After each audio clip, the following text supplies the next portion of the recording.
માં નામનો શબ્દ એક જ અક્ષરનો છે અને મૌન છે, પણ એની અંદરથી ઉદ્ભવતા લાગણીના તરંગો સદાય એક આભા બની પોતાના સંતાનનું રક્ષા કવચ બનીને સાથે જ હોય.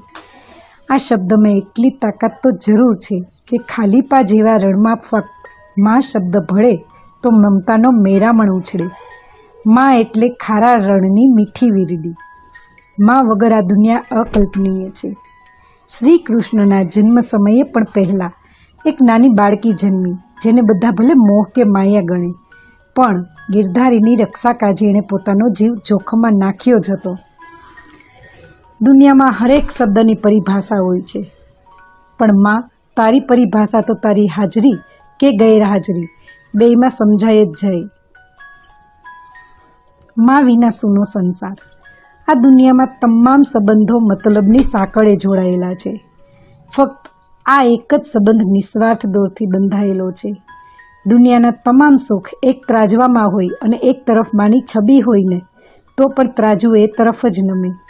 કારણ સર્જનહારને પણ એક માતાની મમતાથી સંતોષ ન હતો, એટલે જેણે યશોદા તેમજ દેવકી બે માતાના પ્રેમને માણવા આ સૃષ્ટિમાં અવતાર લેવો પડ્યો. માં એક એવો શબ્દ, એક એવો સંબંધ, એક એવી વ્યક્તિ જેની સરખામણી કોઈ સાથે ના કરી શકાય. જે બાળકના આ દુનિયામાં આવવાના એ અણસાર પામે, એ સપના જોવે, ત્યારથી જે સ્ત્રી કલ્પનાની દુનિયામાં જીવતી હોય. માં હરેક દુઃખને પોતાના બાળક માટે હસતા હસતા સહન કરીને પોતાના મોં પર છલકતું સ્મિત કાયમ ટકાવી રાખે છે. જ્યારે એક બાળક જન્મે ત્યારે એક માતાનો પણ નવો જન્મ થાય છે. ત્યારે એક સ્ત્રી મટી જાય છે અને સંપૂર્ણપણે માતૃત્વથી પરિપૂર્ણ હોય છે. આપણે બધા કુદરતના સતત આભારી રહ્યા છીએ. એ કુદરતની સાથે તાલમેલ સાધી જે વ્યક્તિ આપણને આ દુનિયામાં લાવે છે, એની ગોદમાં પંપાળે છે, કે પોતાના હજારો અરમાનો પર ચોકડી મારીને પણ જે સંતાનની તમામ ઈચ્છાઓ પૂરી કરે છે, એવી વાલની દેવી માટે આપણે બધા રોજે એક કામ તો કરી જ શકીએ. રોજ ખુલ્લા આકાશ નીચે બે આંખ બંધ કરીને બે હાથને એ માતાની યાદમાં એને આલિંગન આપતા હોય એવા ભાવ સાથે એટલું તો બોલી જ શકીએ. માં, તું આખા આકાશમાં સમાયેલી છે. તારા પ્રેમનો પ્રવાહ સદાય મારા તરફ વહી રહ્યો છે. માં, તું જ્યાં રહે ત્યાં ખુશ રહે. માં, તું મારા માટે જીવી છો તો હું પણ તારા માટે જીવીશ. તારી નજરમાં હું સદાય નાનું બાળ જ ગણાવું તો મારાથી જાણતા અજાણતા કદી પણ કોઈ ભૂલ થાય તો નિર્મળ મનથી મને માફ કરી દેજે. તારા ચરણોમાં હું સદાય નતમસ્તક જ રહીશ.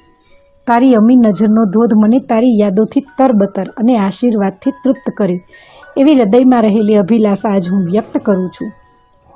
માં, મને ઊંઘ ન આવે ત્યારે તું હાલરડું ગાતી અને મારા સુખી જીવનની પ્રાર્થના કરતી. એ મારાથી કેમ ભૂલાય? માં, તારી વાત જ નિરાળી હોય.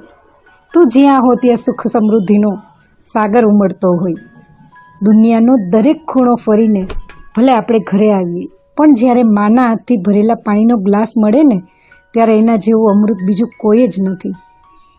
જે જાણતી જ હોય કે પોતાનું બાળક શેનાથી ડરે છે, આંખ આડે પાલવ ઢાંકીને એ તમામ ડરને હરાવી દે છે.